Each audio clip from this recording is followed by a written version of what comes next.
अस्सलाम वालेकुम जी। ਅਸੀਂ ਅੱਜ ਪਹੁੰਚੇ ਹਾਂ ਜੀ ਸਾਹੀਵਾਲ ਮਿੰਟ ਗੁਮਰੀ ਵੀ ਕਹਿੰਦੇ ਆ। ਇੱਥੇ ਅਸੀਂ ਇੱਕ ਵਿਛੜੀ ਹੋਈ ਫੈਮਿਲੀ ਮਿਲਾਣੀ ਆ ਜਿਹੜੇ ਕਿ ਚੜ੍ਹਦੇ ਪੰਜਾਬ ਤੋਂ 1947 ਦੀ ਵੰਡ ਤੋਂ ਬਾਅਦ ਇੱਥੇ ਆ ਗਏ ਸੀ ਔਰ ਇੱਥੇ ਆ ਕੇ ਮੁਸਲਮਾਨ ਹੋ ਗਏ ਸੀ, ਜਦੋਂ ਕਿ ਇਹਨਾਂ ਦਾ ਦੂਸਰਾ ਪਰਿਵਾਰ ਚੜ੍ਹਦੇ ਪੰਜਾਬ ਸਿੱਖ ਧਰਮ ਦੇ ਨਾਲ ਜੁੜਿਆ ਹੋਇਆ ਹੈ। ਤੇ ਅੱਜ ਇੱਕ ਲੰਬੀ ਕੋਸ਼ਿਸ਼ ਕਰਨ ਤੋਂ ਬਾਅਦ ਆਸਫ ਪੀਰ ਸਾਹਿਬ ਦੇ ਰਾਹੀਂ ਅਸੀਂ ਇਸ ਫੈਮਿਲੀ ਨੂੰ ਲੱਭਿਆ ਔਰ ਅੱਜ ਇਹਨਾਂ ਨਾਲ ਅਸੀਂ ਮੁਲਾਕਾਤ ਕਰਵਾਉਣੀ ਆ। ਤੇ ਸਾਡੇ ਨਾਲ ਜੁੜੇ ਰਹੋ ਔਰ ਇਹਨਾਂ ਦੀ ਗੱਲ ਆਖਰ ਤੱਕ ਸੁਣਿਓ ਔਰ ਇਸ ਫੈਮਿਲੀ ਦੀ ਮੁਲਾਕਾਤ ਨੂੰ ਇੰਜੋਏ ਕਰਿਓ ਜੀ।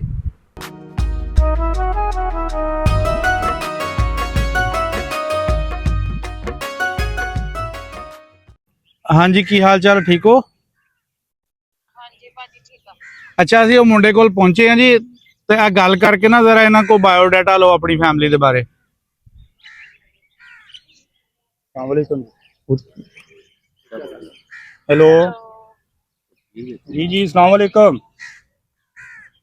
ਸਤਿ ਸ੍ਰੀ ਅਕਾਲ। हाँ जी की हाल है जी? ਮੈਨੂੰ ਦੱਸੋ ਤੁਹਾਡਾ ਨਾਮ ਕੀ ਆ? मेरा नाम मुजाहिद अली है जी। हाँ जी ਤੁਸੀਂ ਮੈਨੂੰ ਦੱਸੋ ਕਿ ਤੁਹਾਡਾ ਤੁਸੀਂ ਜਿਹੜੇ ਮੁਸਲਿਮ ਆ ਉਹ ਤੁਹਾਡਾ ਕੀ ਲੱਗਦਾ? कौन जी? ਤਰਸੀਮ, दादी का नाम की सीगा जी? ਤੂੰ ਦੱਸ ਨਾ। नहीं मेरा वो दसे ना। ਸੰਤਰਾ ते दादी का नाम जी? ਜਦੋਂ ਪਾਰਟੀਸ਼ਨ दादी का नाम? ਦਾਦੀ ਦਾ ਨਾਮ ਸੀ ਅਛਰੋ। हाँ जी ਕਿਹੜੀ ਪਤਾ ਹੋਣੇ ਹੈ है ऐसी दादी दा, सही। ਤੁਹਾਡੀ ਦਾਦੀ ਦਾ ਨਾਮ ਇਹੀ ਸੀ? अशरो जी। हाँ जी हाँ जी ਮੇਰੇ ਦਾਦੀ ਦੀ ਜਿੱਦਾਂ ਮਤਲਬ ਕਿ ਇਹ ਘਰ ਦਾ ਜਿਹੜੇ ਸੰਤਰਾ ਸੀ ਉਹ ਮੇਰਾ ਦਾਦੀ ਦਾ ਭਰਾ ਸੀ। ये दे जी बिल्कुल। ਜਿਹੜੇ ਮੇਰੇ ਦਾਦੀ ਆ हाँ जी हाँ जी हाँ जी। ते ਕੌਣ ਦੱਸ ਕੇ ਕੌਣ ਬੋਲਦੇ ਮੈਨੂੰ ਮਾਲੂਮ मैं बोल रहा जी जवेद का पुत, यानी कि उस तो छोटा सीगा जवेद परवेज तो ਉਹਦਾ ਬੇਟਾ ਬੋਲ ਰਿਹਾ। ਇੱਕ ਮਿੰਟ ਮੇਰੀ ਗੱਲ ਸੁਣੋ। ਜਿਹੜਾ ਪਹਿਲਾਂ ਸਭ ਤੋਂ ਵੱਡਾ ਤਰਸੇਮ ਸੀ ਉਹਦਾ ਨਾਮ ਬਦਲਿਆ ਕਿ ਇੱਥੇ ਤੇ ਤਰਸੇਮ ਹੀ ਰੱਖਿਆ? ਉਹਨਾਂ ਦਾ ਨਾਮ ਇਹੀ ਸੀਗਾ। ਹਾਂਜੀ ਉਹਦਾ ਤਰਸੇਮ ਸੀ ਨਾ ਜਦੋਂ ਉੱਥੋਂ ਆਏ ਆ। ਹਾਂਜੀ। ਮੰਮੀ ਮੇਰੀ ਘਰ ਵਾ ਜੀ, ਮੈਂ ਇਸ ਟਾਈਮ ਡਿਊਟੀ ਤੇ ਆ। ਨਹੀਂ ਨਹੀਂ ਗੱਲ ਤਾਂ ਕਰ ਸਕਦੇ ਆ ਨਾ। ਹਾਂਜੀ ਮੈਂ ਤੇਰੀ ਮਤਲਬ ਕਿ ਭੈਣ ਲੱਗਦੀ ਆ। ਮੈਂ ਅਮਰੀਕਾ ਦੀ ਵੇਲੇ ਠੀਕ। ਤੇ ਮੈਂ ਮਤਲਬ ਇਹਨਾਂ ਦੀਆਂ ਵੀਡੀਓ ਦੇਖਦੀ ਸੀ ਤਾਂ ਮੈਨੂੰ ਕੱਲ ਬਹੁਤ ਸੀ ਕਿ ਮੈਂ ਮਿਲਾਂ। ਹਾਂਜੀ ਹਾਂਜੀ। ਨਹੀਂ ਡੈਡੀ ਮੇਰੇ ਫੋਤ ਹੋ ਗਏ ਜੀ। ਜਿਹੜਾ ਤਾਇਆ ਪਰਵੇਜ਼ ਉਹ ਵੀ ਫੋਤ ਹੋ ਗਿਆ। ਮੇਰਾ ਤਾਇਆ ਜੇ ਇੱਕ ਹੈਗਾ ਗੋਰਖੀ, ਉਹ ਵੀ ਫੋਤ ਹੋ ਗਿਆ, ਗੁਲਾਮ ਨਬੀ। ਤੇ ਮੇਰੇ ਵਾਲਦ ਸਾਹਿਬ ਵੀ ਫੋਤ ਹੋ ਗਏ ਆ ਜੀ। ਨਹੀਂ ਤੇਰੇ ਡੈਡੀ ਵੱਡੇ ਸੀ ਸਭ ਤੋਂ ਤਰਸੇਮ? ਨਹੀਂ ਨਹੀਂ ਉਹ ਛੋਟੇ ਸੀਗੇ। ਪਰਵੇਜ਼ ਤੋਂ ਛੋਟਾ ਮੇਰਾ ਅੱਬੂ ਸੀਗਾ। ਤੁਹਾਡਾ ਕੀ ਲੱਗਦਾ ਉਹਦਾ? ਤਰਸੀਮ ਕੋ ਆਪਣੇ ਪੰਜਾਬ ਤੋਂ ਇੱਥੋਂ ਗਈ ਸੀਗੀ ਉੱਥੇ, ਉਦੋਂ ਉਹ ਪੁੱਛੜ ਬੱਚਾ ਜਿਹੜਾ ਲੈ ਕੇ ਗਈ ਸੀ ਉਹਦਾ ਨਾਮ ਤਰਸੇਮ ਸੀ। ਸਭ ਤੋਂ ਵੱਡੀ ਸੀ ਉਹ ਇਹ ਪੈਦਾ ਹੋਈ। ਹਾਂ। ਉਹ ਸੀਰੀਅਲ ਵਾਲੀ ਦੱਸ ਨਾ ਮੈਨੂੰ, ਫਿਰ ਆਪਾਂ ਕਰਦੇ ਰਹਾਂਗੇ ਬਾਅਦ ਚ। ਤੂੰ ਇਹ ਦੱਸ ਵੀ ਤੁਹਾਡੀ ਜਿਹੜੀ ਪਹਿਲੀ ਪੀੜ੍ਹੀ ਸੀ ਉਸ ਤੋਂ ਬਾਅਦ ਤੁਸੀਂ ਮੁਸਲਮਾਨੀ ਚ ਆਏ, ਉਹਨਾਂ ਦੇ ਨਾਂ ਦੱਸੋ ਕਿਹੜੇ ਕਿਹੜੇ ਸੀ? ਯਾਨੀ ਕਿ ਜਿਹੜਾ ਮੇਰਾ ਦਾਦੇ ਦੇ ਭਰਾ ਹਾਂ, ਪੁੱਤ ਜਿਹੜੇ ਵੀ ਸੀਗੇ। ਸੀਗੇ ਉਹ। ਹਾਂ, ਇੱਕ ਦਾ ਨਾਮ ਸੀਗਾ ਜੀ ਗੁਲਾਮ ਨਬੀ, ਦੂਸਰੇ ਦਾ ਨਾਮ ਸੀਗਾ ਜੀ ਉਹਨੂੰ ਬੱਗਾ ਬੱਗਾ ਸਾਦੇ, ਪਰ ਉਹਦਾ ਨਾਮ ਦਾ ਨਹੀਂ ਮੈਨੂੰ ਪਤਾ ਜੀ। ਤੇ ਜਿਹੜਾ ਆ ਸਭ ਤੋਂ ਵੱਡੇ ਦਾ ਨਾਮ ਹੈਗਾ ਆ ਜੀ ਗੋਰਖੀ, ਗੋਰਖੀ ਉਹਨੂੰ ਸਾਦੇ ਆ। ਤੇ ਜਿਹੜਾ ਚੌਥੇ ਨੰਬਰ 'ਚ ਆ ਉਹਦਾ ਸੀਗਾ ਆਪਣਾ ਪਰਵੇਜ਼। ਪੰਜਵੇਂ ਨੰਬਰ 'ਚ ਜਵੇਦ। ਦਾਦਾ ਜਿਹੜਾ ਸੀ ਜਿਹੜਾ ਤੇਰਾ ਇਹ ਸੀ ਸੰਤਰਾ? ਹਾਂਜੀ ਸੰਤਰਾਮ ਹੀ ਆ ਹੁਣ ਤੋਂ ਵੀ, ਉਹਦਾ ਨਾਮ ਹੁਣ ਵੀ ਸੰਤਰਾਮ ਹੀ ਆ, ਬਦਲਿਆ ਨਹੀਂ ਸੀ ਨਾਮ। ਅੱਛਾ, ਤੇਰੀ ਇੱਕ ਭੂਆ ਹੁੰਦੀ ਸੀ ਹਾਂਜੀ ਭੂਆ ਹੈ, ਉਹ ਫੋਤ ਹੋ ਗਈ। ਉਹ ਵੀ ਉਹਦਾ ਕੀ ਨਾਂ ਸੀ? ਉਹ ਵੀ ਬਹੁਤ ਹੋ ਗਈ। ਉਹ ਵੀ ਫੋਤ ਹੋ ਗਈ। ਚਾਰ ਭਰਾ ਸੀ ਨਾ ਇਹ? ਇਹ ਚਾਰ ਭਰਾ ਸੀ ਤੇਰੇ ਤਾਇਆ ਵੀ ਤੇ ਤੇਰਾ। ਅੱਛਾ, ਦੋ ਜਣੇ ਗਏ ਸੀ 80 ਤੋਂ ਬਾਅਦ, ਪਤਾ ਨਹੀਂ 80 ਤੋਂ ਪਹਿਲਾਂ। ਸ਼ਾਦੀ ਤੋਂ ਪਹਿਲੇ ਮੇਰਾ ਤਾਇਆ ਗਿਆ ਸੀ ਇੱਥੇ ਇੰਡੀਆ ਦੇ ਵਿੱਚ। ਜਿਹੜਾ ਉਦੋਂ ਤਾਇਆ ਗਿਆ ਪਰਵੇਜ਼। ਸੀ ਮੈਂ ਮਿਲੀ ਸੀ ਉਹਨਾਂ ਨੂੰ। ਮੈਂ ਉਦੋਂ ਪੜ੍ਹਦੀ ਸੀ, ਹਾਂਜੀ ਮੈਂ 8ਵੀਂ ਚ ਪੜ੍ਹਦੀ ਸੀ। ਤਾਂ ਦਾਦਾ ਗਿਆ ਸੀ ਮੇਰਾ, ਦਾਦੀ ਤੇਰੀ ਦਾਦੀ ਦਾ ਮਤਲਬ ਕਿ ਦਾਦੇ ਦਾ ਭਰਾ। ਹਾਂਜੀ ਹਾਂ ਹੁਣ ਕੌਣ ਆ ਵੀ ਤੇਰੇ? ਹੁਣ ਮੈਂ ਮਿਲਣਾ ਚਾਹੁੰਦੀ ਆ ਨਾ, ਤਾਂ ਕਰਕੇ ਮੇਰਾ ਦਿਲ ਕਰਦਾ ਕਿ ਮੈਂ ਮਿਲਾਂ। ਹਾਂਜੀ। ਦੇਖਾਂ ਉਹ ਸਾਡਾ ਫੋਨ ਆ ਉਹਨਾਂ ਦੇ ਵਿੱਚ। ਅੱਛਾ ਜੀ। ਹੁਣ ਫੈਮਿਲੀ 'ਚ ਕੌਣ ਕੌਣ ਆ? ਹੁਣ ਫੈਮਿਲੀ ਦੇ ਵਿੱਚ ਸਿਰਫ 2 ਤਾਏ ਮੇਰੇ ਰਹਿ ਗਏ ਜੀ। ਉਹ ਕਿੱਥੇ ਬੈਠੇ ਆ? ਦੋ ਤੇਰੇ ਤਾਏ, ਤੂੰ ਸਭ ਤੋਂ ਛੋਟੇ ਦਾ ਮੁੰਡਾ ਆ? ਹਾਂਜੀ। ਅੱਛਾ, ਦੋ ਤੇਰੇ ਤਾਏ ਭਰਾ ਸੀ ਕਿ ਇਹ ਤੇ 4? ਇਹ 5 ਭਰਾ ਵਾ ਜੀ ਸਾਰੇ। 6ਵੀਂ ਵੀ ਭੈਣ ਆ। ਅੱਛਾ, 6ਵੀਂ ਸਭ ਤੋਂ ਛੋਟੀ ਭੈਣ ਸੀਗੀ। ਉਹ ਵੀ ਚੱਲਣੀ? ਹਾਂਜੀ ਉਹ ਵੀ। ਹਾਂਜੀ। ਚਲੋ ਉਹਨਾਂ ਨੂੰ ਕਹੇ, ਥੋੜਾ ਇੰਨਾ ਤਾਂ ਹੈਗਾ ਆ ਕਿ ਸਾਡੇ ਹੈਗੇ ਜੀ ਤਾਂ ਗਾਗਾ ਤੈਨੂੰ ਤਾਂ ਗੱਲਾਂ ਕਰਦਿਆਂ ਨੂੰ, ਹਾਂਜੀ। ਹਨਾ? ਹਾਂਜੀ। ਅੱਛਾ ਅੱਛਾ, ਤੇ ਹੁਣ ਰਹਿੰਦੇ ਫੈਮਿਲੀ ਅਲੱਗ ਰਹਿੰਦੀ ਆ? ਹਾਂਜੀ ਅਲੱਗ ਅਲੱਗ। ਅੱਛਾ, ਤੇ ਇਹਨਾਂ ਨੇ ਲੱਭਿਆ, ਇਹਨਾਂ ਨੂੰ ਮਤਲਬ ਕਿ ਮੈਂ ਦੱਸਿਆ ਸੀਗਾ ਨਾ ਵੀ ਇਹਨਾਂ ਨੇ ਗਾਂ ਖੋਜ ਕੀਤੀ ਫਿਰ ਤਾਂ ਲੱਭਿਆ? ਹਾਂਜੀ। ਅੱਛਾ, ਫਿਰ ਮੈਨੂੰ ਤੂੰ ਮੇਰਾ ਨੰਬਰ ਹੈ ਨਾ, ਮੈਂ ਤੈਨੂੰ ਦਿੰਦੀ ਆ, ਮੈਨੂੰ WhatsApp ਤੇ ਐਡ ਕਰ ਲਈ। ਠੀਕ ਹੈ ਜੀ। ਉਹ ਮੈਂ ਦੇ ਦੂੰ ਨੰਬਰ ਤੁਹਾਡਾ ਇਹਨਾਂ ਨੂੰ। ਠੀਕ ਹੈ ਜੀ, ਨੰਬਰ ਮੈਂ ਇਹਨਾਂ ਕੋਲ ਲੈ ਲੈਣਾ ਹੈ ਤੁਹਾਡਾ। ਤਾਏ ਕਿੱਥੇ ਆਪਣੇ? ਕੋਈ ਨਹੀਂ ਤਾਇਆ ਇੱਕ ਹਾਸਲਪੁਰ ਆ, ਇੱਕ 95 6 96 ਉਹਨੂੰ ਤਾਂ ਪਤਾ ਹੋਣਾ ਬਹੁਤਾ। ਹਾਂਜੀ ਉਹਨੂੰ ਪਤਾ ਹੈ। ਹਾਂ ਚੱਲ ਚਲਾਂਗੇ। ਸਾਰਿਆਂ ਦੇ ਤੂੰ ਹਨਾ ਇੱਕ ਜਣੇ ਦਾ ਨੰਬਰ ਮੇਰਾ ਲੈ ਕੇ ਐਡ ਕਰ। ਹਾਂਜੀ ਤੁਸੀਂ ਫ੍ਰੀ ਹੋ ਕੇ ਸਾਰਿਆਂ ਦਾ ਫੈਮਿਲੀ ਗਰੁੱਪ ਬਣਾ ਲਿਓ ਇੱਕ। ਠੀਕ ਹੋ ਗਿਆ। ਠੀਕ ਹੈ ਜੀ। ਹਾਂ, ਤੇ ਤੇਰੇ ਹੁਣ ਜਿਹੜੇ ਗਾਹਾਂ ਫੈਮਿਲੀ ਆ ਸਾਰਿਆਂ ਦੇ ਜਿਹੜੇ ਨਿਆਣੇ ਉਹ ਤਾਂ ਹੋਣਗੇ ਉਹਨਾਂ ਦੇ? ਹਾਂਜੀ ਹੈਗੇ ਆ, ਸਾਰਿਆਂ ਦੇ ਹੈਗੇ। ਉਹ ਤਾਂ ਕੋਈ ਪੁਰਾਣਾ ਹੈ ਨਹੀਂਗਾ ਵੀ ਸਾਰੇ ਮਤਲਬ ਖਤਮ ਹੋ ਗਿਆ ਹੁਣ। ਹਾਂਜੀ ਹਾਂਜੀ। ਮੇਰੇ ਡੈਡੀ ਦੇ ਹਾਲ ਦਾ ਸੀ ਤੇਰਾ ਜਿਹੜਾ ਤਾਇਆ ਸੀ ਨਾ ਬਚਪਨ ਤੋਂ। ਹਾਂਜੀ ਹਾਂਜੀ। ਸੇਮ ਤੇ ਕੌਣ ਗਏ ਸੀ? 2 ਜਣੇ ਗਏ ਸੀਗੇ, ਇੱਕ ਤੇਰਾ ਤਾਇਆ ਗਿਆ ਸੀਗਾ। ਮੈਨੂੰ ਤਾਂ ਸਿਰਫ ਇਹ ਪਤਾ ਕਿ ਮੇਰਾ ਇੱਕ ਤਾਇਆ ਜਿਹੜਾ ਹੈਗਾ ਨਾ ਪਰਵੇਜ਼, ਉਹ ਗਿਆ ਸੀਗਾ। ਦੂਸਰੇ ਦਾ ਨਾਮ ਨਹੀਂ ਪਤਾ ਜੀ।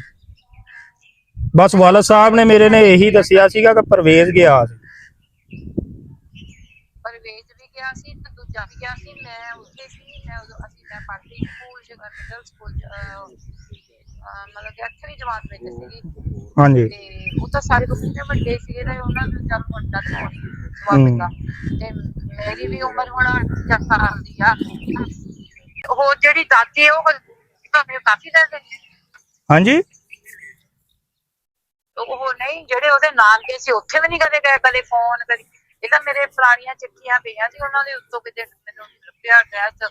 ਨਿਆਣੇ ਹੁੰਦੇ ਸਾਨੂੰ ਚੇਤਾ ਸੀ ਕਿ ਏਦਾਂ ਏਦਾਂ ਸਾਡੇ ਰਿਸ਼ਤੇਦਾਰ ਰਹਿੰਦੇ ਆ। ਤੇ ਮੈਨੂੰ ਆਹ ਭੁੱਲ ਗਿਆ ਸੀਗਾ, ਜਿਹੜਾ ਥੋੜਾ ਜਿਹਾ ਭੁੱਲ ਗਿਆ ਸੀ ਐਡਰੈਸ। ਹਾਂ, ਦੇਖ ਲੈ ਇੰਨੇ ਸਾਲਾਂ ਦੀਆਂ ਚਿੱਠੀਆਂ ਮੈਂ ਸੰਭਾਲ ਕੇ ਰੱਖਿਆ। ਮੈਂ ਕਿਹਾ ਮੈਂ ਜਦੋਂ ਮੈਂ ਕੋਈ ਜਿੱਦਾਂ ਮੇਰਾ ਮੌਕਾ ਲੱਗਿਆ, ਮੈਨੂੰ ਕੋਈ ਹੈਲਪ ਦਊਗਾ, ਮੈਂ ਜ਼ਰੂਰ ਘਰ ਮਿਲਣਾ। ਨਹੀਂ ਭਾਈ ਮੇਰੇ ਪਿੰਡ ਦੇ ਸੀਗੇ। ਮੇਰੇ ਤਕਰੀਬਨ 10 ਕੁ ਦਿਨ ਪਹਿਲੇ ਆਏ ਆ ਮੇਰੇ ਕੋਲ। ਮੈਨੂੰ ਉਹਨਾਂ ਨੇ ਦੱਸਿਆ ਕਿ ਤੁਹਾਡੇ ਨਾਲ ਗੱਲ ਕਰਨਾ ਚਾਹੁੰਦੇ ਆ, ਤੇ ਮੈਂ ਕਿਹਾ ਸੀਗਾ ਚਲੋ ਮੈਂ ਕਰ ਲਾਂਗਾ ਗੱਲ। ਤੇ ਥੋੜਾ ਬਹੁਤਾ ਮੈਨੂੰ ਪਤਾ ਸੀਗਾ, ਬਾਕੀ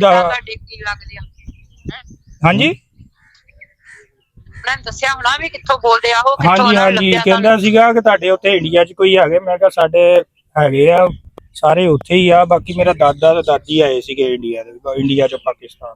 ਹਾਂਜੀ, ਕੋਈ ਜਿੰਦਾ ਹੁੰਦਾ ਤੇ ਹੁਣ ਅਸੀਂ ਸੌਖੇ ਆ। ਮਤਲਬ ਮੈਂ ਬਾਹਰ ਬੈਠੀ ਆ ਅਮਰੀਕਾ ਚ ਤੇ ਹਾਂਜੀ ਸੌਖੇ ਆ ਵੀ। ਉਦੋਂ ਤਾਂ ਚਲੋ ਇੰਡੀਆ ਸੀਗੇ ਅਸੀਂ ਵੀ, ਪਹਿਲਾਂ ਫੈਮਿਲੀ ਏਦਾਂ ਹੀ ਸੀਗੀਆਂ ਜੀ।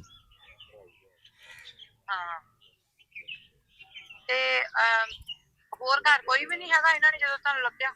ਬਾਕੀ ਦੇ ਜਿਹੜੇ ਦੂਸਰੇ ਉਹ ਕਿੱਥੇ ਰਹਿੰਦੇ ਤੇਰੇ ਤਾਈ? ਤਾਇਆ ਇੱਕ ਮੇਰਾ ਜੀ ਹਾਸਲਪੁਰ ਰਹਿੰਦਾ। ਦੂਸਰੀ ਇੱਕ ਤਾਈ ਮੇਰੇ ਪਰਵੇਜ਼ ਦੀ ਜਿਹੜੀ ਬੇਗਮ ਆ, ਉਹ ਹੈਗੀ ਪਿੰਡ ਦੇ ਵਿੱਚ ਹੀ ਆ। ਦੇਖਦਾ ਮੇਰਾ? ਹਾਂਜੀ ਹਾਂਜੀ ਹਾਂਜੀ ਹਾਂਜੀ। ਅੱਛਾ, ਮੇਰੇ ਹਨਾ ਰਾਤ ਆ ਹੁਣ ਅਮਰੀਕਾ ਚ ਇੱਥੇ ਸਾਡੇ। ਤੇ ਮੇਰਾ ਬਹੁਤ ਦਿਲ ਕਰਦਾ ਸੀ ਗੱਲ ਕਰਨ ਨੂੰ, ਤੇ ਵੀ ਮੈਂ ਕਿਹਾ ਦੇਖਾਂ ਸਾਡਾ ਫੋਨ ਆ ਕਿਵੇਂ ਆ। ਤੇ ਪਰ ਮੈਨੂੰ ਪਤਾ ਨਹੀਂ ਸੀ ਹੁਣ ਇੰਨੇ ਜਣੇ ਜਾ ਚੁੱਕੇ ਆ। ਇਹ ਤੁਹਾਡੀ ਭੈਣ ਲੱਗਦੀ ਆ, ਵੱਡੀ ਭੈਣ? ਹਾਂਜੀ।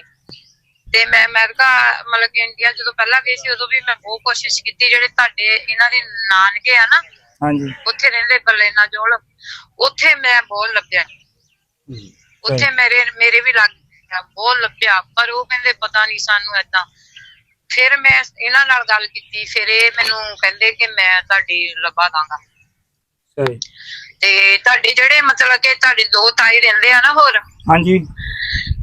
ਦੋ ਤਾਈ ਜਿਹੜੇ ਆ ਉਹਨਾਂ ਨਾਲ ਵੀ ਮੇਰੀ ਗੱਲ ਕਰੋ। ਮੈਂ ਅੱਛਾ ਉਹਨਾਂ ਨਾਲ ਮੇਰਾ ਕਰਾ ਨੰਬਰ ਦਾਂਗਾ ਨੋਟ ਕਰ। ਕਾਲ ਕਾਨਫਰੰਸ ਕਰਕੇ ਨਾ ਵਿੱਚ ਲੈ ਕੇ, ਬਲਕਿ ਨੰਬਰ ਹੈਗਾ ਉਹਨਾਂ ਦਾ? ਨਹੀਂ ਨੰਬਰ ਨਹੀਂ ਉਹਨਾਂ ਦਾ ਹੈਗਾ ਮੇਰੇ ਕੋਲ, ਤੇ ਉਹਨਾਂ ਕੋਲ ਚਲੇ ਜਾਵਾਂਗਾ ਗੱਲ ਕਰਾਉਣ ਲਈ। ਅੱਛਾ ਹਾਂਜੀ। ਆਹੋ ਚਲੇ ਵੀ ਜਾਇਓ, ਫਿਰ ਮੈਂ ਨੰਬਰ ਲੈ ਲਾਂਗੀ, ਫਿਰ ਮੈਂ ਆਪੇ ਕਰ ਲਿਆ ਕਰੂੰਗੀ ਗੱਲ। ਠੀਕ ਹੈ ਜੀ। ਮੈਂ ਤੁਹਾਨੂੰ ਮਿਲਣਾ ਚਾਹੁੰਦੀ ਆ, ਮੇਰਾ ਦਿਲ ਇੰਨਾ ਕਿ ਮੈਂ ਕਿਹਾ ਵੀ ਆਓ ਜੀ, ਹਨਾ, welcome ਸਾਰੇ ਪਾਕਿਸਤਾਨ ਕੰਮ ਆਓ ਮੈਂ ਜੀ। ਆਪਣੀ ਫੈਮਿਲੀ ਦੇ ਕਰਦੇ ਆ। ਦੇਖੋ ਜੀ, ਮਜ਼ਹਬ ਦੋ ਅਲੱਗ-ਅਲੱਗ ਜ਼ਰੂਰ ਹੋ ਗਏ, ਪਰ ਖੂਨ ਤਾਂ ਇੱਕੋ ਹੀ ਆ ਨਾ ਜੀ। ਮੇਰਾ ਦਿਲ ਇਸ ਵੇਲੇ ਨਾ, ਮੈਂ ਕਹਿੰਦੀ ਸੀ ਮੈਨੂੰ ਲੱਭ ਜਾਣ, ਮੈਂ ਮਿਲ ਲਵਾਂ ਜੋ ਵੀ ਬਚਿਆ, ਮੈਂ ਜ਼ਰੂਰ ਮਿਲ ਲਵਾਂ। ਕਿਆ ਪਰ ਬਾਤ। ਜਦੋਂ ਸਵਾਬ ਹੋਣਾ ਮੇਰੀ ਦਾਦੀ ਵੀ ਚਲ ਗਈ, ਸਾਰੇ ਚਲ ਗਏ, ਨਸਲ ਤਾਂ ਇੱਕ ਮੇਰਾ ਚਾਚਾ ਬਚਿਆ ਬਸ, ਖੂਨ ਦੀ ਖਿੱਚ ਆ। ਜਿਹੜਾ ਉਹਨਾਂ ਦੇ ਤਾਈ ਦਾ ਮੁੰਡਾ ਰਹਿੰਦਾ, ਉਹ ਵੀ ਮੈਨੂੰ ਕਹਿੰਦਾ ਸੀ ਮੈਨੂੰ ਲੈ ਕੇ ਜਾਈ, ਪਰ ਮੈਂ ਹੁਣ ਸਹੀ। ਤੁਹਾਨੂੰ ਅੱਜ ਕਿੱਦਾਂ ਲੱਗਾ ਆਪਣੀ ਭੈਣ ਨਾਲ ਗੱਲ ਕਰਕੇ 17 ਸਾਲਾਂ ਬਲਕਿ 75-76 ਸਾਲ? ਬਹੁਤ ਖੁਸ਼ੀ ਹੋਈ। ਇਹ ਤਾਂ ਚਲੋ ਜੰਮੇ ਵੀ ਨਹੀਂ ਸੀ, ਮੈਂ ਤਾਂ ਤਾਇਆ ਲੇਕਿਨ ਇੱਕ ਰਿਸ਼ਤਾ ਤਾਂ ਮਿਲ ਗਿਆ ਨਾ, ਵੀ ਹੈ ਤਾਂ ਤੁਹਾਡੀ ਭੈਣ ਹੀ ਆ ਨਾ, ਹਾਂਜੀ। ਭਾਵੇਂ ਦੇਰ ਬਾਅਦ ਹੀ ਮਿਲੇ ਆ। ਹਾਂ ਖੂਨ ਸਾਡਾ ਇੱਕੋ ਹੀ ਆ। ਮੱਝਬ ਦਾ ਹੁਣ ਇਹਨਾਂ ਨੂੰ ਵਿਚਾਰਿਆਂ ਨੂੰ ਉੱਥੇ ਬਦਲਣਾ ਪਿਆ, ਜੰਮੇ ਉਹੋ ਜਿਹੇ। ਹਾਂਜੀ। ਰੱਬ ਦਾ ਇੱਕ ਆ, ਚਾਹੇ ਤੁਸੀਂ ਕੁਰਾਨ ਪੜ੍ਹ ਲਓ, ਚਾਹੇ ਤੁਸੀਂ ਗੀਤਾ ਪੜ੍ਹ ਲਓ, ਚਾਹੇ ਤੁਸੀਂ ਆ ਜੀ, ਰੱਬ ਤੇ ਸਾਰਿਆਂ ਦਾ ਇੱਕੋ ਹੀ ਆ। ਹਾਂਜੀ। ਪਾਲਣ ਵਾਲਾ ਤੇ ਉਹੀ ਆ। ਪਾਲਣ ਵਾਲਾ ਉਹੀ ਆ। ਤੇਰੇ ਅੰਦਰ ਮੇਰੇ ਸੀਗਾ ਤੇ ਤੁਸੀਂ ਮੈਨੂੰ ਵਿੱਚ ਬਣੇ ਹੈਗੇ ਆ ਰਾਸਤਾ। ਚਲੋ ਜੀ, ਇਹ ਤਾਂ ਬਸ ਅੱਲਾਹ ਪਾਕ ਨੇ ਡਿਊਟੀਆਂ ਲਾਈਆਂ ਆ, ਤੇ ਕੋਈ ਐਸੀ ਗੱਲ ਨਹੀਂ। ਸਾਨੂੰ ਖੁਸ਼ੀ ਹੋਈ ਆ ਵੀ ਅਸੀਂ ਅੱਜ ਤੁਰੇ ਸੀ ਤਾਂ ਸਹੀ ਜਗ੍ਹਾ ਤੇ ਪਹੁੰਚ ਗਏ ਆ, ਤੇ ਅੱਜ ਇਹ ਭਰਾ ਤੁਹਾਡਾ ਮਿਲ ਪਿਆ। ਪੱਕਾ ਕਰ ਦੋ ਮੇਰਾ ਨੰਬਰ ਹੁਣੇ ਹੀ ਆਪਣੇ ਪੱਕਾ ਆ, ਕਿਹੜਾ ਮੁੱਕਰਨ ਲੱਗਾ ਆ। ਇਹ ਪੱਕਾ, ਇਹਨੂੰ ਇਹ ਵੀ ਖੁਸ਼ ਆ। ਹੁਣ ਜਦੋਂ ਕਾਲ ਕਰਾਈ ਨਾ, ਯਕੀਨ ਕਰੋ ਉਹਦੇ ਹੱਥ ਕੰਬਣ ਡਏ ਸੀ। ਇਹ ਐਕਸਾਈਟਮੈਂਟ ਹੀ ਹੁੰਦੀ ਹੈ, ਮਤਲਬ ਨਾ ਹੱਥ ਉਹਦੇ ਕੰਬ ਰਹੇ ਸੀ। ਮੋਬਾਈਲ ਜਦੋਂ ਫੜਿਆ ਸੀ ਉਹਦੇ ਹੱਥ ਕੰਬਦੇ ਪਏ ਸੀ। ਜਿਹੜਾ ਬਲੱਡ ਆ ਨਾ, ਇਹ ਤੁਹਾਨੂੰ ਅਟਰੈਕਟ ਕਰ ਦਿੰਦਾ। ਕਿੰਨੀ ਦੇਰ ਬਾਅਦ ਉਹਦੀ ਗੱਲ ਸਹੀ ਤਰੀਕੇ ਨਾਲ ਹੋਈ ਆ, ਨਹੀਂ ਤੇ ਉਹਦੇ ਜਿਹੜੇ ਬੁੱਲ ਵੀ ਕੰਬਦੇ ਸੀ ਗੱਲ ਕਰਨ ਲੱਗਿਆ। ਹਕੀਕਤ ਆ, ਉਹ ਹੋ ਜਾਂਦਾ ਨਾ ਉਹਨੂੰ, ਕਿ ਮੈਂ ਉਹਨੂੰ ਨਹੀਂ ਜਾਣਦੀ, ਉਹ ਮੈਨੂੰ ਨਹੀਂ ਜਾਣਦਾ, ਇਹਦੀ ਮਾਂ ਵੀ ਨਹੀਂ ਜਾਣਦੀ, ਉਹਦੀ ਮਾਂ ਵੀ ਨਹੀਂ ਇਹਦੀ ਜਾਣਦੀ ਹੋਣੀ। ਉੱਧਰ ਜੰਮੇ ਆ, ਪਿਓ ਵੀ ਉੱਧਰ ਜੰਮੇ ਆ। ਜੀ ਜੀ। ਲੇਕਿਨ ਫਿਰ ਵੀ ਇੱਕ ਖੂਨ ਦੀ ਖਿੱਚ ਹੁੰਦੀ ਆ ਜੀ, ਜਿਹੜੀ ਮੁੱਕ ਨਹੀਂ ਸਕਦੀ, ਭਾਵੇਂ ਤੁਸੀਂ ਚੌਥੀ ਪੀੜ੍ਹੀ ਨਾਲ ਕਿਉਂ ਨਾ ਆਪਣਾ ਚੌਥੀ ਪੀੜ੍ਹੀ ਤੱਕ ਵੀ ਚੱਲ ਜਾਓ ਨਾ। ਚੌਥੀ ਪੀੜ੍ਹੀ ਮੇਰੀ ਆਹੋ। ਤੇ ਇਹ ਮੇਰੇ ਚਾਚੇ ਦੇ ਮੁੰਡੇ ਲਾ। ਹਾਂਜੀ, ਤੁਹਾਡੇ ਚਾਚੇ ਦੇ ਮੁੰਡੇ ਆ? ਹਾਂ ਮੇਰੇ ਚਾਚੇ ਦੇ ਮੁੰਡੇ ਆ। ਹੁਣ ਅਸੀਂ ਕੁਛ ਬਣ ਜੀਏ, ਅਮਰੀਕਾ ਛੱਡੀਏ, ਗਾਂ ਚੱਲ ਜੀਏ, ਪਰ ਜੋ ਸਾਨੂੰ ਉਹਨਾਂ ਦੇ ਵਿੱਚ ਨਜ਼ਰ ਆਉਣਾ, ਜੋ ਸਾਨੂੰ ਫੀਲ ਹੋਣਾ, ਜੋ ਅਸੀਂ ਉਸ ਟਾਈਮ ਤੇ ਮੈਨੂੰ ਹੋਣਾ, ਉਹ ਕੋਈ ਹੋਰ ਗੁਆਂਢੀ ਤਾਂ ਦੇਖ ਸਕਦਾ ਆ। ਨਹੀਂ ਸਹੀ ਗੱਲ ਆ ਤੁਹਾਡੀ, ਬਿਲਕੁਲ ਹੱਕੀ ਗੱਲ ਆ ਜੀ। ਇਹ ਇਸੇ ਤਰ੍ਹਾਂ ਹੀ ਇਹਨੂੰ ਕੋਈ ਸਾਹਮਣੇ ਆ, ਮੈਂ ਥੋੜਾ ਸਕਰੀਨਸ਼ਾਟ ਲੈ ਲਵਾਂ। ਹਾਂ, ਸਕਰੀਨਸ਼ਾਟ ਲੈ ਲਓ ਜੀ। ਉਹ ਥੋੜਾ ਜਿਹਾ ਨਾ, ਮੈਂ ਫੋਟੋ ਵੀ ਖਿੱਚ ਦੂੰਗਾ, ਫੋਟੋ ਭੇਜ ਦੂੰ ਖਿੱਚ ਕੇ ਦੀਆਂ। ਹੁਣ ਕੋਈ ਨਹੀਂ, ਮੈਂ ਤੇਰੀ ਭੈਣ ਆ, ਮੈਂ ਤਾਂ ਨਾਲ ਖੜੀ ਹੋਊਂਗੀ। ਠੀਕ ਮੈਨੂੰ ਕੋਈ ਕਮੀ ਨਹੀਂ, ਪੁੱਤ ਲੋ ਭਾਜੀ। ਨਹੀਂ ਕਮੀ ਨਹੀਂ ਹੈਗੀ, ਬਹੁਤ ਤਕੜੇ ਬੰਦੇ ਆ ਇਹ। ਕੋਈ ਕਮੀ ਨਹੀਂ, ਮੇਰਾ ਪਰ ਜਦੋਂ ਕਮੀ ਸੀ, ਜਦੋਂ ਮਤਲਬ ਕਿ ਸਾਨੂੰ ਸਮਝ ਨਹੀਂ ਸੀ। ਸਹੀ ਗੱਲ ਆ, ਸਮਝ ਨਹੀਂ ਸੀ। ਨਹੀਂ ਸੀ ਸਮਝ। ਤੇ ਮੇਰੀ ਗੱਲ ਕਦੋਂ ਕਰਾਉਂਗਾ? ਮੈਂ ਜੀ ਤੁਹਾਡੀ ਗੱਲ ਤਕਰੀਬਨ 1-2 ਦਿਨਾਂ ਦਾ ਕਰਾ ਦਿੰਦਾ। ਹਾਂ ਆਹੀ ਮੇਰਾ ਨੰਬਰ ਆ, WhatsApp ਤੇ ਐਡ ਕਰਕੇ। ਹਾਂਜੀ। ਆਪਣਾ ਤਾਂ ਤੂੰ ਪਹਿਲਾਂ ਹੀ ਐਡ ਕਰ ਲਈ ਮੇਰੇ ਨਾਲ। ਠੀਕ ਹੈ। ਘਰ ਜਾ ਕੇ ਅੱਜ ਆਪਣੀ ਘਰ ਵਾਲੀ ਨਾ ਬੱਚੇ ਮੈਨੂੰ ਦਿਖਾਉਣੇ ਆ, ਜਦੋਂ ਵੀ ਮੇਰੇ ਰਾਤ ਆ, ਤੇਰੇ ਰਾਤ ਹੋਣੀ, ਮੇਰੇ ਦਿਨ ਹੋਣਾ। ਹੁਣ ਮੇਰੇ ਰਾਤ ਦੇ 12 ਘੰਟੇ ਦਾ ਫਰਕ ਆ। ਉੱਥੇ ਇਸ ਟਾਈਮ ਰਾਤ ਆ, ਆਪਣੇ ਉਹੀ ਟਾਈਮ ਤੇ ਦਿਨ ਆ। ਸ਼ਾਮ ਨੂੰ 7-8 ਵਜੇ। ਹਾਂ, 12 ਇਹਨਾਂ ਘੰਟੇ ਨੂੰ ਪੁੱਛੋ ਮੈਂ ਇਹਨਾਂ ਦੇ ਕਿੱਦਾਂ ਪਿੱਛੇ ਪਈ ਆ, ਮੈਨੂੰ ਤੁਸੀਂ ਮਿਲਾਓ। ਬਹੁਤ ਕੋਸ਼ਿਸ਼ ਕੀਤੀ ਜੀ। ਹਾਂ ਨਹੀਂ, ਮੇਰਾ ਨੰਬਰ ਤੇ ਇਹ ਲੈ ਗਏ ਸੀਗੇ ਟਾਈਮ ਨਾਲ ਹੀ, ਮੈਂ ਨੰਬਰ ਦੇ ਬਾ ਮੈਨੂੰ 7 ਦਿਨ ਲਾਹੌਰ ਲੱਗ ਗਏ ਸੀਗੇ। ਮੈਂ ਕਿਹਾ ਜਦੋਂ ਮਰਜ਼ੀ ਜਾ। ਹਾਂਜੀ। ਮੇਰੇ ਡੈਡੀ ਦਾ ਫੇਸ ਬਿਲਕੁਲ ਤੁਹਾਡੇ ਵਰਗਾ ਸੀ, ਸੇਮ। ਤੁਹਾਡੇ ਜਿਹੜੇ ਡੈਡੀ ਸੀ ਨਾ, ਡੈਡੀ ਦਾ ਮਹਿੰਦਰਾ ਤਾਂ ਨਸਲ ਤੇ ਹੀ ਜਾਂਦਾ ਜੀ। ਹਾਂ ਜੀ। ਉਹਦਾ ਨਾ ਜੀ ਤਸਵੀਰ ਦਾਦੇ ਮੇਰੀ ਹੈਗੀ ਸੀਗੀ, ਤੇ ਉਹਦਾ ਮੇਰੇ ਵਾਲਦ ਸਾਹਿਬ ਨੂੰ ਕੋਲ ਤਸਵੀਰ ਰੱਖੋ ਨਾ ਉਹਨਾਂ ਦੀ, ਦਾਦੇ ਦੀ ਤੇ ਵਾਲਦ ਸਾਹਿਬ ਦੀ ਸੇਮ ਇੱਕ ਲੱਗਦੀ ਸੀ ਤਸਵੀਰ। ਹਾਂ ਜਿਹੜਾ ਤੇ ਨਾ ਉਹ ਤੇਰੇ ਤੇ ਮੇਰੀ ਮੰਮੀ ਦੇ ਡੈਥ ਹਾਂਜੀ ਉਹ ਹੋਇਆ ਹੋਇਆ ਸੀ ਨਾ ਬੜੇ ਕਦੇ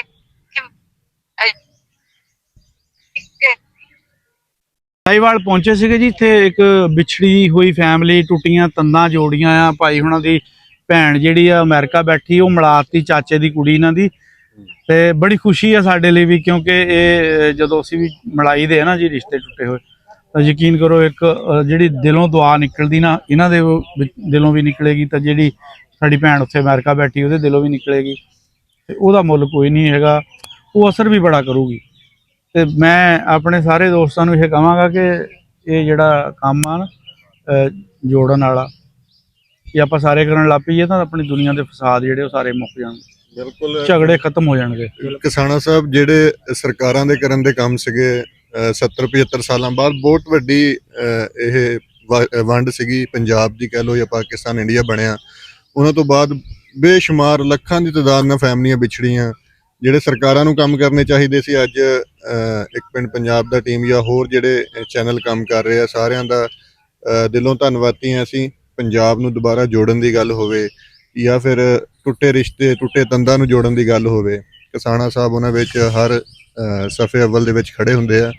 ਤੇ ਤੁਸੀਂ ਦੱਸੋ ਕਿਹੋ ਜਿਹੀ ਫੀਲਿੰਗ ਆ? ਅਸੀਂ ਇੰਨੀ ਦੂਰੋਂ ਸਫ਼ਰ ਕਰਕੇ ਆਏ ਇੱਕ ਤੁਹਾਡੀ ਤਾਂਗ ਮਿਲਾਉਣ ਵਾਸਤੇ। ਮੈਨੂੰ ਬਹੁਤ ਖੁਸ਼ੀ ਹੋਈ ਜੀ ਕਿ ਆਪਣਾ ਸਾਡੀ ਉਧਰ ਮੁਲਾਕਾਤ ਹੋਈ, ਸਾਨੂੰ ਵਿਛੜੇ ਸਾਨੂੰ ਮਿਲੇ, ਬਹੁਤ ਖੁਸ਼ੀ ਹੋਈ ਸਾਡੀ। ਹਾਂਜੀ, ਜਿੱਦਣ ਪਹਿਲੇ ਦਿਨ ਕੀਤਾ ਸੀ ਆਸਫ ਨੇ ਵੀ ਯਾਰ ਤੁਹਾਡੇ ਲੱਭ ਕੇ, ਤਾਂ ਉਦੋਂ ਕੀ ਕੈਫੀਅਤ ਸੀਗੀ? ਮੈਨੂੰ ਬਹੁਤ ਖੁਸ਼ੀ ਹੋਈ ਜੀ। ਹਾਂਜੀ ਬਿਲਕੁਲ ਜੀ, ਭਾਈ ਹੁਣਾਂ ਦੀ ਐਕਸਾਈਟਮੈਂਟ, ਉਹਨਾਂ ਦੇ ਜਜ਼ਬਾਤ ਜਿਹੜੇ ਆ ਇਸ ਟਾਈਮ ਤਾਂ ਨਹੀਂ ਉਹ ਸ਼ੋਅ ਤਾਂ ਨਹੀਂ ਕਰ ਸਕਦੇ ਕੈਮਰੇ ਦੀ ਅੱਖ 'ਚ, ਲੇਕਿਨ ਅਸੀਂ ਕੋਲ ਬਹਿ ਕੇ ਦੇਖ ਉਹਨਾਂ ਕੋਲ ਬੋਲਿਆ ਵੀ ਨਹੀਂ ਜਾ ਰਿਹਾ, ਸਹੀ ਜਿਹੜੀ ਗੱਲ। ਬਿਲਕੁਲ ਜੀ। ਤੇ ਇਨਸ਼ਾਅੱਲਾ ਇਹੋ ਜਿਹੇ ਪ੍ਰੋਗਰਾਮ ਲੈ ਕੇ ਤੁਹਾਡੀ ਖਿਦਮਤ 'ਚ ਹਾਜ਼ਰ ਹੁੰਦੇ ਰਹਾਂਗੇ ਜੀ। ਇਜਾਜ਼ਤ ਦਿਓ ਜੀ, ਰੱਬ ਰੱਖੇ।